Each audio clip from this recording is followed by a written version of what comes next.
the pioneers of alien abduction. I'm Rebecca Lieb. I'm Jason Horton. And this is Ghost Town.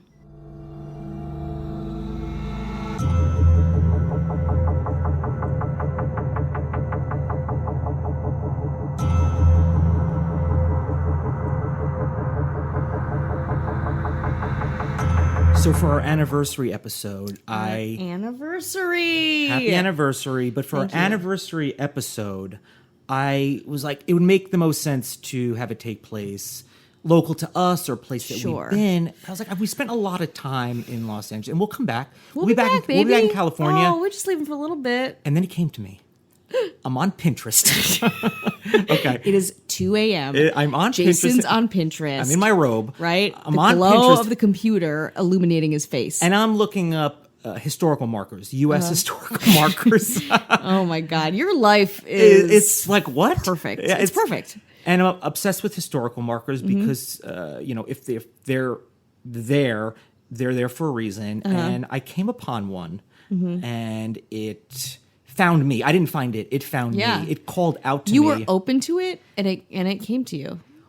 So this one is going to be about the case of Barney and Betty Hill in New Hampshire. So we're going to go to New Hampshire. New Hampshire. The New Hampshires. The New Hampshires. So it's going to be UFOs. Yeah. Aliens. Yes. Anal probes? Amazing. Right. So I knew that. You were like, you had me at anal. You know from that movie? You had me at anal. You had me at new. Yeah. So that will be our anniversary episode. It has been so 1 excited. year. It's been a crazy year. Can you believe it? I can't really. When you said that, because I don't do anything, Jason does all of the work on this. He's like, it's been a year. And I was like, what? A whole year? I've only done I'm a 37 year minutes. I've only done 30. We do this at Rebecca's. She knows things. We did the live show. Yeah, we did a live show. We did a live show. We built our audience. We got agents. We have our own helicopter. Can you hear it? Exactly. No, That's not now. We're doing a podcast We said episode. in an hour. We're set in an hour. Take us to Nobu in an hour. Yeah. I'm going to Nobesies, babies. And then I'm going to the Soho House. Forget it. One day. Yep.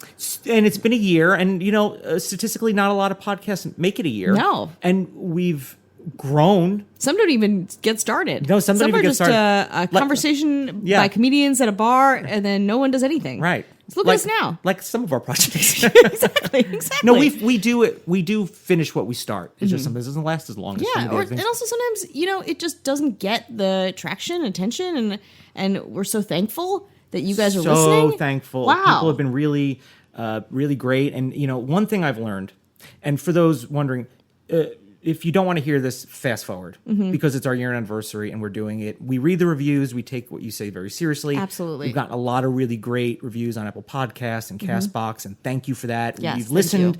We appreciate it. It helps it doesn't help us. It doesn't help us for you to say, "Hey, this is decent," and give it 1 star. Yeah. Because that's not really it's just not fair. You've taken the time to review it. Thank you, I guess. Yeah. But even still, it's like, okay, what's that 1 star for? What's it not for? Give us some feedback. We are very, we want to improve this. We're very insecure. Yes. We want details, bad and good. Yeah. Just give it all. Do I need Botox? Yes or no? Exactly. Basically, that's most of it. Do I need Botox? Does my voice need Botox? Can your voice have Botox? Exactly. Your voice sounds fat. Yeah, I know. How did that even work? I need to tighten it up. I gotta tighten up my voice. That's good. Is that tight? My voice sounds like this.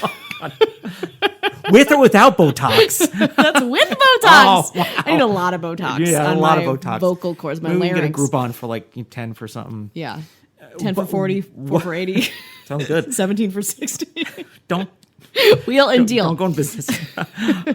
The one thing that I think we've learned is when we first started, and I mentioned this before, episodes are very short, and I think it's because we was like, let's not do too much and extend our, I don't know what you would say, kind of our reach into what this is. People might not want that much, but people said, hey, listen, it's too short. And if you're doing a little bit of personal stuff, which I believe we've cut back on personal. Yes, which I hate. And then I know, you guys are missing it. You guys are missing it. And then we will take the personal stuff as it relates to the episode or an episode because what we're doing is when we can explore these things and we do some investigative journalism and it's not just us reading information. I mean, sometimes it has to be just from different sources and then kind of find out which one is the most consistent, most consistent, and then trying to reach out. People shut us down a lot or they don't respond. So we get a lot of no's. We get a lot of no's. A lot, just like showbiz, baby. Yeah. We get a lot of no's. A lot of left swipes. Persist, but she persisted. Yeah. Exactly. A lot of left swipes. He also persisted too. Huh. For once. That's for the couple people out there that were like, what about the dudes? Yeah. What about those white guys? Come on, represent them. Yeah, for once. There you go. So we've learned to, make it a little bit longer, cut down on that. Yeah. And then we're always kind of, working, and Rebecca has been working, producing a big time show that I was working on the tail end. And now that's right. I bring people with me. So you guys remember, good reviews, Patreon. Yeah. I will bring you with me. Yeah. Whether you like it or not. Yeah. Forcibly. Probably not. Forcibly. You're not going to like it. Yeah, it's not going to be good. Exactly. And so we hope that now this will be a 1 year anniversary. It's almost like a New Year's resolution. Yeah. But for the podcast. Exactly. So we got a lot of cool things in store. We said our Patreon is up and running. Tons of bonus episodes. You get 2 a month, and they're backlogged. Yep. And other perks for other levels. That's patreon.com/ghosttownpod. Exactly. We're using that to try to get into festivals. Yeah, we're going to do it up. And again, I think we say this a lot, but we're really excited. This is kind of a nice benchmark for us. And before we get into the meat of UFO stuff. Well, there's a UFO, which kind of, I'm not like a big UFO person. I am.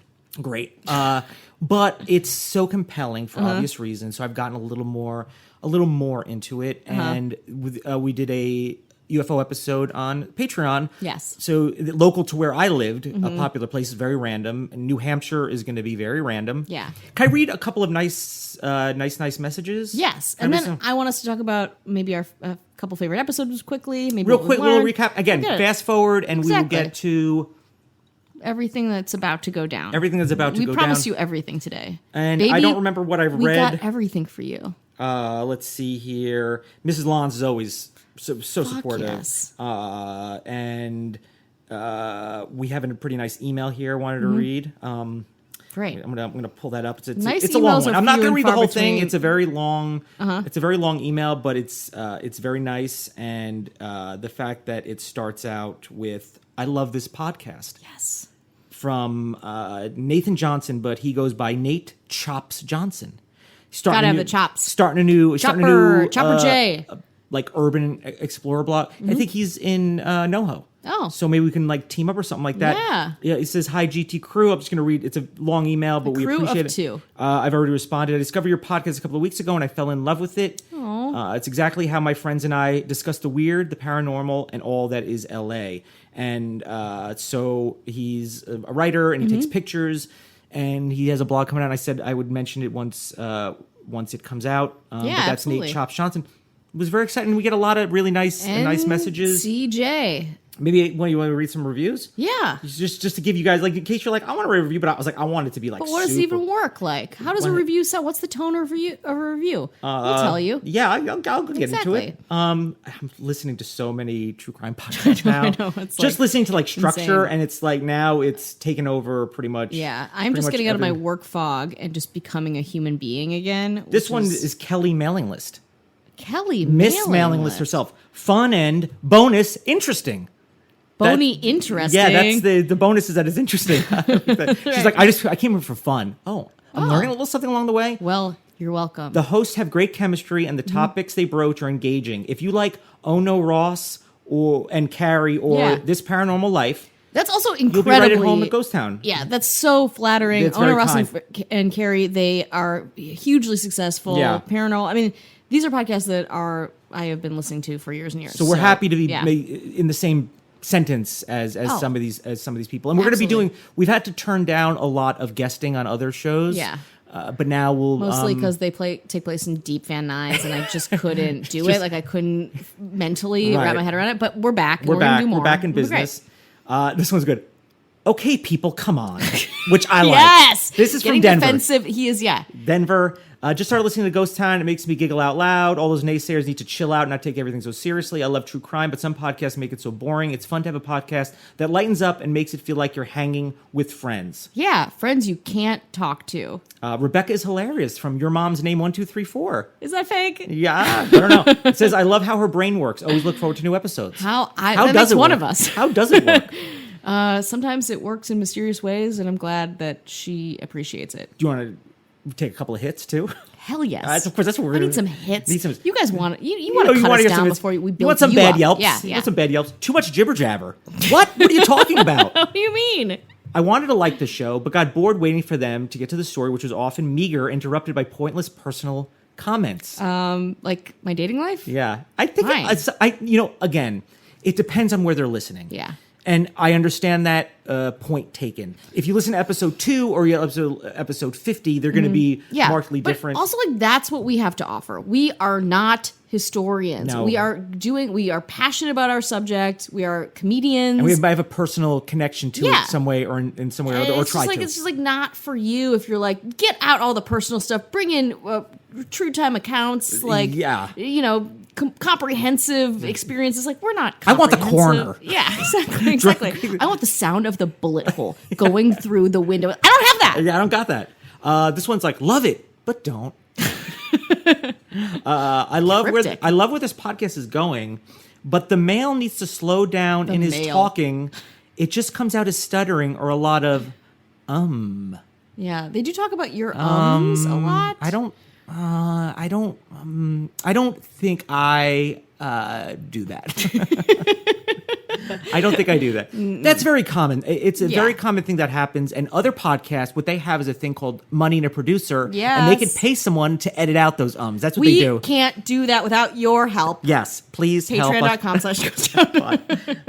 And this other one is Jason is gorgeous. Oh. Great butt. Wow. That's weird. But again, it's been a year. Thank you very much. Ghost Town Pod is our Instagram. Always message us. Please. And, anytime people have been joining the Patreon, I encourage them, hey, follow us on, if you're not already, or message us, we can follow you back. Yeah. Check out what you have going on if you're interested in that. And if you post something nice, we will repost it and get you some love, too. Yeah, you want some love? Right? We all do. We all want love. I did go on a very good date last night. I just want to say I won't get into it. Oh, really? Yeah. Is that why your hair is like... I got to blow out before my last day of work. But also for this, so this is held up from that blowout. I haven't sweated out yet. Yeah, good blowout. Well, I can see why it a good. Thank you. I'll put a picture up on Ghost Town so you guys can see my blowout, my expert blowout. Yeah, so we'll check that out. Yeah, get some likes. Exactly. We'll see. We'll see what happens. Yeah. So you're more. He's from Austin though, so he's going back to Austin on Monday. So it was but fleeting. Yeah, but he's trying to move out here, which is what every guy says who doesn't live here. Yep. In Austin, you know what I mean? There you got it. It's weird. There's a Ben and Jerry's there. That's kind of funky. Whoa! Oh, yeah. I did a comedy festival there, and I was down. like, it's a great city, by the way. I definitely would love to go back, and hopefully we can find a reason to do a festival there. Yeah, that'd be really fun. And I'll meet back up with this dude. Yeah. Right? Do it for me. Yeah. How about you support us so I can have a love life? Yeah. That's what we're... And I can eat Ben and Jerry's, I guess. Jason I just want to barbecue. And I can find love. That's pretty a common theme in our podcast. Finding love? Yeah, like snacking? Finding love. Well, yeah, I'll tell you what would not... what love is not letting a couple of alien abductions get in the way of your union. And that's the case of Barney and Betty Hill. I have the picture of the communion paperback cover in my head, just flashing. Please go begin. I don't think that's from the same one though. No. That's a little bit later, I think. Yeah, it's not. It's not, but it is that it's in that world, Yeah. This would be maybe commonly known as, and if this doesn't make it interesting, the Zeta Reticuli Incident. That sounds like a froyo place in Sherman Oaks. When it starts with a Z, it's good. Okay. It's like, I'll buy it. Got it. I'm going to give you a little, I'm going to lay out the land. Great. And then we're going to get into it.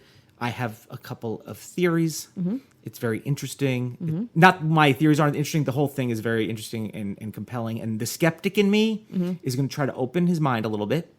It's going to be hard because the skeptic in me is really pushing back. Yeah, the skeptic alarm is like, rear, but your heart is like, Give it a try. Yeah. And Botox is like, yeah, do it, man. Botox is like a devil on your shoulder. Like but it's like cool voice. Devil. Cool, tight voice. No ums. Cool, tight voice. No ums. Full head of hair. Full head of hair. Ombre. Tight voice. Yeah. Wow. Skin tight voice. So on September 19th, 1961, around 10:30 p.m., Barney and Betty Hill were driving back. They had a vacation in Canada, coming back, and they're on their way to New Hampshire, south of Lancaster. Just a little jaunt, Canada, New Hampshire. Ran out of money. Ooh. So they had no time to stop. Mm-hmm. They had to drive through the night. Mm-hmm. This is important to me, by the way. Put a pin in that. Got it. They had to drive through the night. Got it. And it was dark. Mm-hmm. The moon is the only thing guiding them. Moon is the only thing guiding them. It was totally empty. And Betty noticed that there was a bright star, maybe a planet, in the sky that night. But she startled when she noticed another star or planet that was starting to come a little bit closer, right? Whoa. At first, Betty was like, whatever, it's nothing. Yeah, we got to go through the night. We're out of money. We can't deal with this Canada was great right now. Yeah. Canada was great. We blew our money on poutine in Canada. We got to get home. We love it. So she was like, kind of like, whatever. Then she began to observe that the bright object started becoming bigger and then appeared to be following the car. That is not a planet. I'm not an astronomer, but I would say... That's our good friend Stephen Saff. Oh, God. Wondering about payment for brain games. A little shout out. Little tiny shout out. So then it started changing its course. Like it was like kind of following them, but not in a straight line. Like kind of like in a, zigzags or something like that. Then she alerted her husband. Mm-hmm. She was like, hey, babe, honey. And he was like, what's up, babe? Yeah. Babe. And then he was like, it's a satellite or it's all the logical things that it could be. But then he started to get nervous. Right? So they're both, put a pin in this, they're both very nervous in their car, very long drive, probably needed to stop, but they didn't have the money to like stay in a hotel and they had to buy food or whatever. Just enough gas to get home. We spent a lot of money. That to me is important. Yeah. I would like to know what they spent their money on in Canada. Pelts? But you like probably just like UFO crystals. Wow. Transistors. Magnets. And then he started getting nervous. And then he's like, if it was a plane, we'd hear like plane engines, like normal plane engines. And then they started becoming more afraid that the object was, now we're like, it's following us. Mm-hmm. We are being followed. It was pancake-like.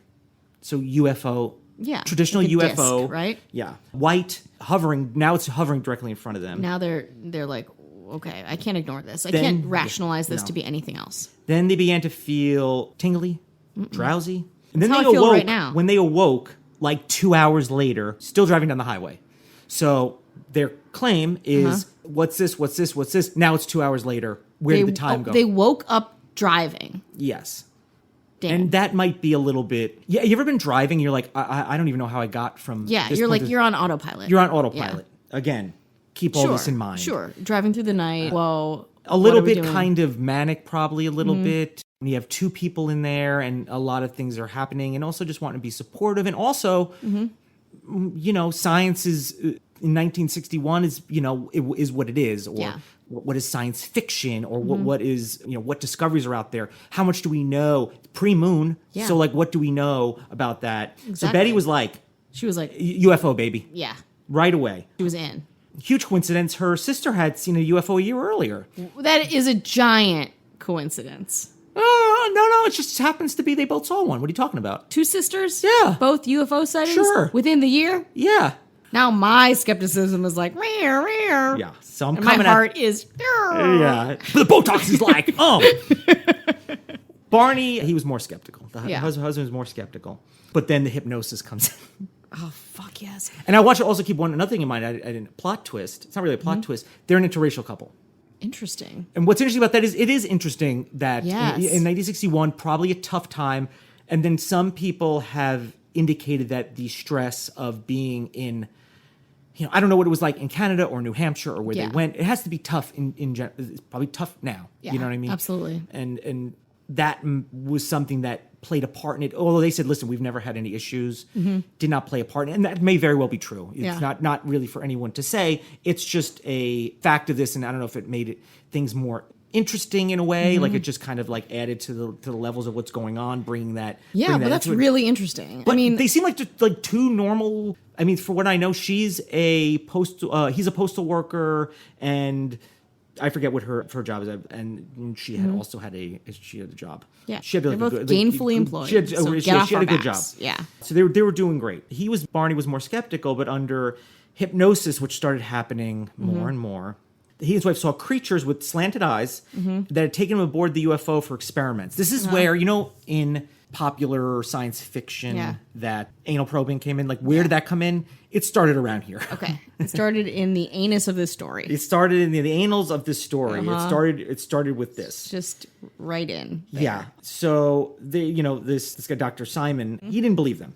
Yeah. But you call bullshit. Yeah, well, for various reasons. Yeah. We'll get into some of those reasons. But the story got out to journalists. It became very popular. And then, even like the military, especially in like the 60s or 70s, it's like the men who stare at goats and all that. The projected, I keep forgetting what it is. ESP. It's like an ESP walking through walls. Yeah. All that mind kind of stuff. Control and mind control. Trickery. Yeah, is a very interesting. That was, I don't know the timeline, but it was not far from. Yeah. It's not like the U.S. government is like, we don't believe in that stuff. We're like, we'll give it a shot. We'll put some time and money into it. It's the 60s. We'll do anything. Yeah, it's crazy. We'll like experiment with, we'll microdose LSD or whatever. We'll give kids with learning disabilities in an asylum LSD. We talked about that on one podcast. So they're skeptics that they just think that she already believed, she had a proclivity to believe in UFOs. Again, her sister, there's so many interesting parts of the story that I'm excited when you're done with it, we can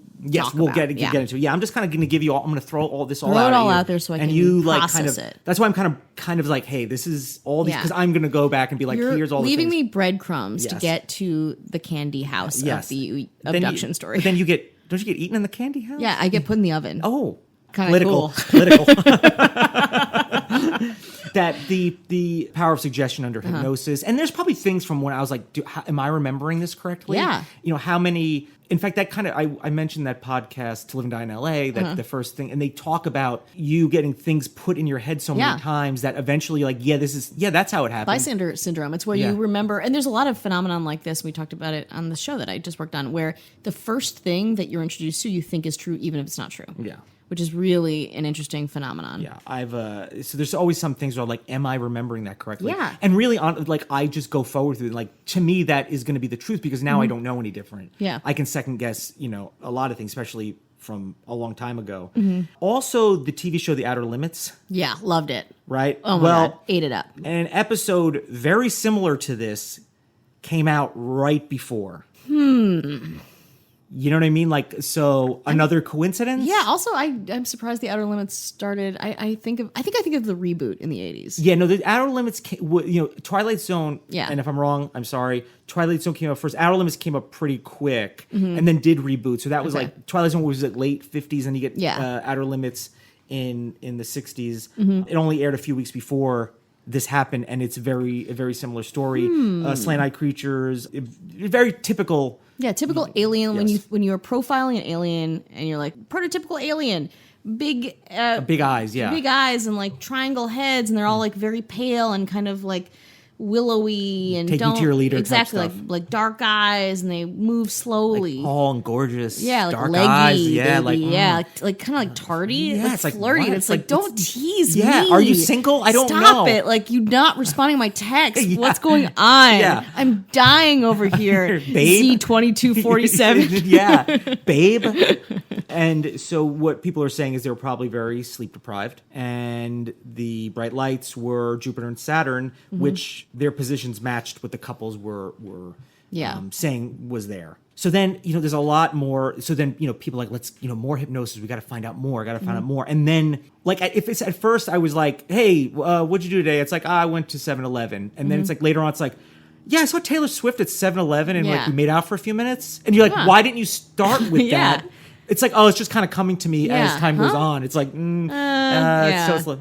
Hey, helicopter, we said an hour. Give us time. Yeah. I know you're just circling, burning fossil fuel, waiting for us to get to Malibu, but we have a story to tell. It's about abduction. We'll get to the boo when we get to the boo. Exactly. Is that they call Malibu? Maybe 10 we don't years know. ago. Too poor to know. So now Barney claims to have seen 8 to 11 aliens. What? They were peering out of the craft's windows to look at him, and all but one moved to what appeared like a panel in the rear wall of the hallway that encircled the front of the craft. So typical, lights in the front of this pancake-like thing. Yeah. There's one remaining figure, started looking at Barney and communicated a message telling him, stay where you are and keep looking. Wow. And then he's like, and then the Outer Limits credits rolled. Yeah, I don't know. Crazy. I don't know what happened. Then he had a recollection of observing the humanoid forms wearing glossy black uniforms and black caps. Hot. Exactly like the Outer Limits episode. Exactly like the Outer Limits episode. All very sexy. This is very sexy. Yeah, I mean, I'm very turned on right now. Yeah, just like keep looking at me, babe. Yeah, no matter what. Yeah, exactly. Put just focus on me and my black lycra outfit, my beautiful immaculate skin, and my slender thigh gap body. Like crazy. Oh my god, they're all thigh gap. Aliens are all. If you've learned nothing today, it's aliens are all thigh gap. Yes. There was red lights to be on what batwing fins would tell us, and then so he first was like, I don't know, it was like round. Now he's like, okay, check it.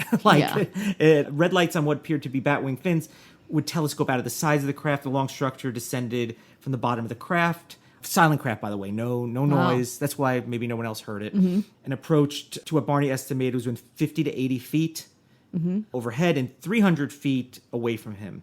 October 21st, 1961, Barney reported to the National Investigation Committee on Aerial Phenomenon. I mean, there's a job for everything. Yeah.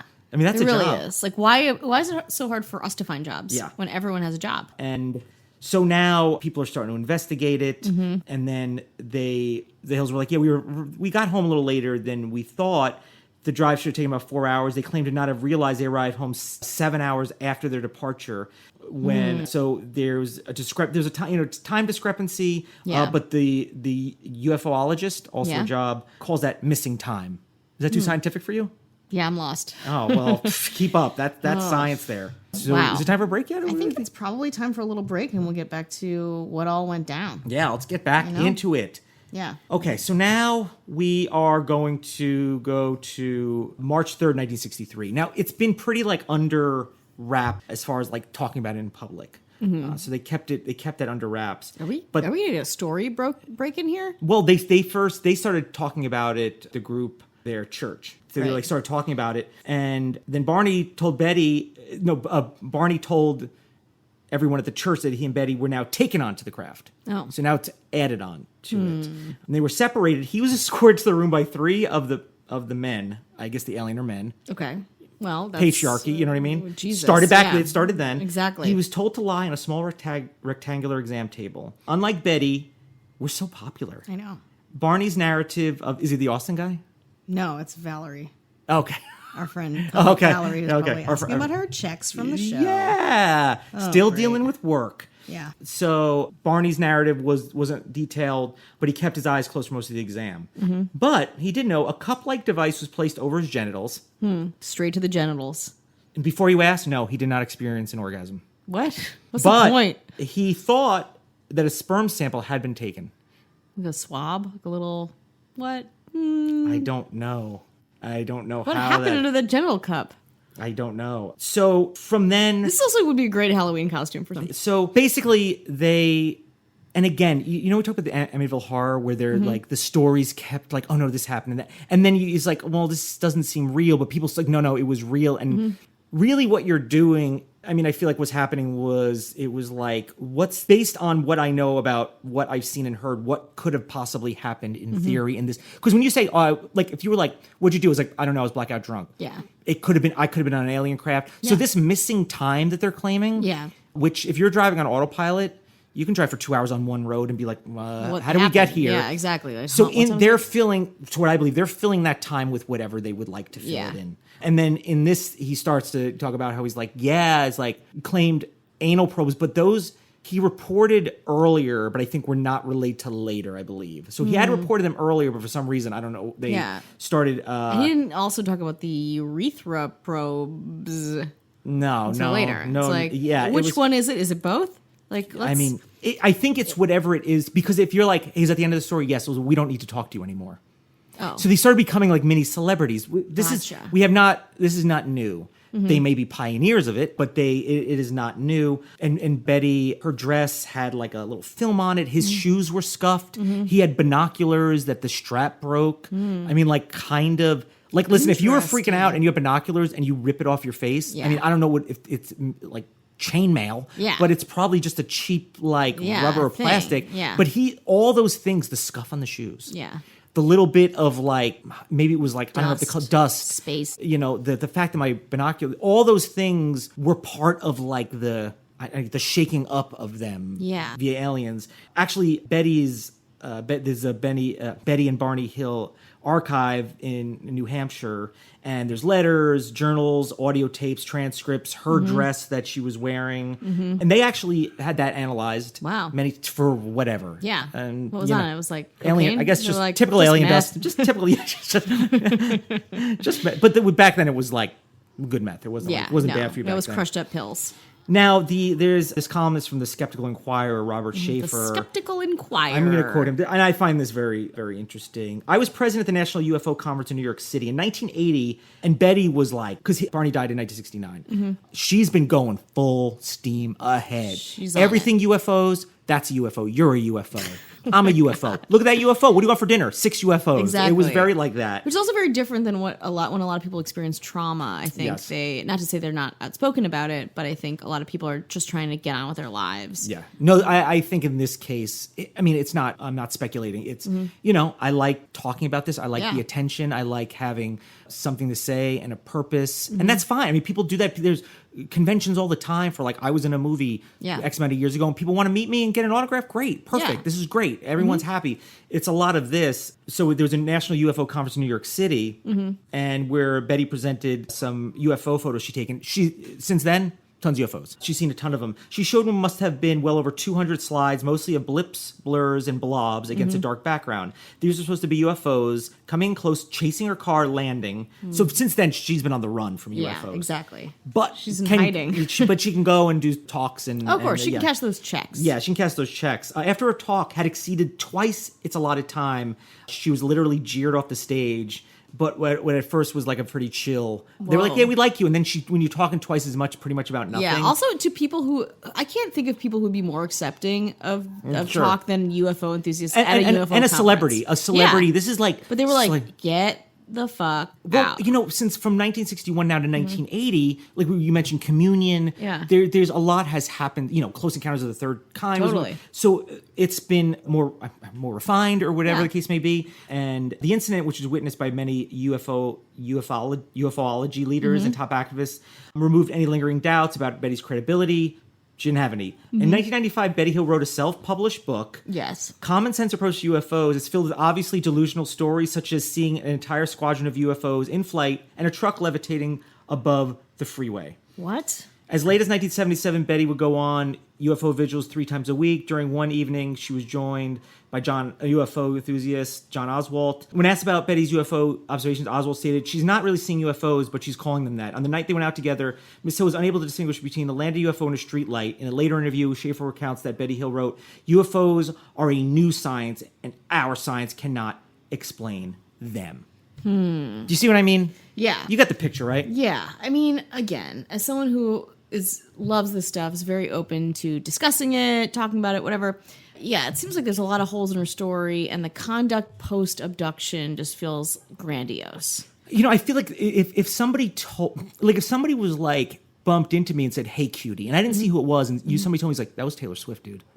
I might take that and be like, I'm dating Taylor Swift. I was like, yeah, Taylor Swift bumped into me, and then she said, "Hey, cutie." Then it's like, so Taylor Swift has been like, I was dating Taylor Swift before she. Do you know what I mean? Yeah. I don't know. I keep bringing up Taylor Swift. This is a Taylor Swift and UFO themed episode. I feel like she has a very glowish. She does. She's got long limbs. Yeah, pale, she's great. Big eyes. Yeah. And I feel like you might start to run. That is just like you said. There's you work on a show, produce a show that discusses scientific phenomenon or kind of what does the science tell you about how people react to things. And I think this is that case. And then also, I mean, if somebody was like, "Hey, a ghost town, you guys are you guys had this experience going to an abandoned place and you fist fought a ghost. Yeah. That we might, and then maybe I don't know, maybe we're like, hey, well, yeah, we'll go on a tour. Sure. I don't know. Yeah. It's like, you got to understand, like, how much is, like, you got to be like, how much of this is, is it entertainment, and how much of it is just you not wanting to let go of the thing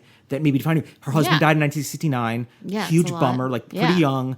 And that's something they shared together. And now she's probably dealing with, that grief and that loneliness. And then she's maybe like, hey, listen, I'm going to take the thing we had together. Yeah. And then just keep doing it. And I'm not, trying to say that she was hers. Like, it didn't sound like something like trying to make a quick buck. Like selling merch, baby. Yeah. It wasn't that, but it is that thing where it's like, who's to say I'm not right? Yeah. Who's to say it didn't happen? But, between your sister, you already believed. Yeah. You just wanted to, you just are I would willing. love to hear what her sister says about this too, like finding out what happened there. But I think it's really interesting, her being kind of an outcast, like her being an outcast in this experience, her being an outcast being in a mixed race relationship. I think all these things really weaving together create such a compelling story of like the landscape of that time and place and how people dealt with loss and being ostracized. Yeah. And I'm speculating. I'm probably not the first one to all these speculations. We're not the first. You're hearing the information and other people. You're like, a lot of these things are easily explained. Yeah. Because of how from 1961 to very almost kind of recently this UFO thing. It's just been constantly like, now all of a sudden people are interested, and now I'm seeing them all the time. Yeah. So it's like something we see now when people have any kind of like celebrity or whatever that is they're holding on to. Absolutely. They don't let that go. But to go back to how I found this, they made a historical marker, which is not easy. I mean, it's not it's a historical marker for something that is atypical to what historical markers are. Like George Washington camped here, the first Reformed church in the United States. So the fact that a alleged UFO sighting was made famous at this moment, I think it's super cool, and I'm excited for New Hampshire, and I'd love to see it. And I think the town was excited as well. So that really, in a way, I feel like it's been validated as an occurrence. Yeah. Because, like I said, the United States took this very, very seriously. The military took it very seriously, and people still take it seriously now. Yeah. So there's, in that sense, it's very real. Yeah. I mean, do you believe in UFOs? I thought about that question when I was first looking into this, because I feel like that's something someone would ask me. I believe that there is the possibility that there's life other than us. It's a big, big old world out there. I believe that. I'm open to that. I do not believe in necessarily UFOs, at least the way I feel like they're presented. But, they talk about like a star is like from X amount of time ago, and you're only seeing it now. Yeah. Like I mean, if I believe that there's life, traveling out there in whatever way that it is, and, maybe you're seeing it now X amount of million years later, who's to say? But this thing where it's like happens so often enough where it's so tangible, but yet nobody's produced anything from it except making money off of it. Yeah. Yeah. When there's money to be made off of something, humans, we will persevere. Yeah. Well, the skeptic in me, goes through the roof. If there's something to be gained, or if it's, and that by making it, that could be just that equity in attention or whatever it is. But I feel like the people that really believing. Yeah. I don't know. I'm not mad at them for that. It makes life interesting. Yeah. I guess. I agree. And I love that. I think it's such a testament to the human imagination. When I think about UFOs, I also, and life on other planets, which I agree, I'm in the same boat. I think if we evolved from, tiny mitochondria in a primordial pool, then I'm sure other things can do the same on different planets. Yeah, I was made on the 6th day. That's weird. Oh, that's odd. Yeah. Oh. Well, we have a big conversation to have. Damn, podcast ended. Yeah. But I think, I think things evolve on other planets. That would make sense. Yeah. I don't know in what way or how, or if they're just like fungus, or if they're the most intelligent beings that can travel across the universe. We don't know. But same thing with, it's like, it's probably not in the way that we've experienced this, but also there's so many people who've experienced UFO stuff. Same thing with like ghost stuff. And I'm like, what is the through line with this? Is it something that is outer worldly, or is it something that's this psychological phenomenon? Where it's like, if you're in a car driving and you're very tired, and if we're both in a car and we're very tired and you're like, I think I saw something. Yeah. Like, no, you didn't. I was like, wait, did she? Yeah. You did see something. Exactly. And then we talk to a hypnotist, and suddenly you're like, oh, fuck, I was also abducted. Yeah. And I was like, yeah, me too. Yeah. Exactly. Where it's like, it can be the snowball effect of things happening in that way. And support, I believe that there was a thing where it's like, I stand by my man, I stand by my woman, if she, it must have, and in that kind of support together that, it's something that you have. And I don't know what their life was like. I don't recall if they had children or whatever the case may be. So, for them, and I don't judge them for this, and I'm not mad about it. It's just somebody, I don't know, they just did what they did, and Betty definitely kept it going. And if it provided an interest and entertainment or something to people, great. We're talking about it right now. Exactly. Right? Exactly. And I think it does help us delve into people and the psychology around these types of events, because I think that's really interesting. Yeah. And we got to go, because we got to go. Here for our anniversary din with Paris Hilton in Malibu. Why? I've been talking about Taylor Swift this whole time, and you're just like, Paris Hilton, dude. Yeah, Paris Hilton's my Taylor Swift. She's cool. Or is it a UFO?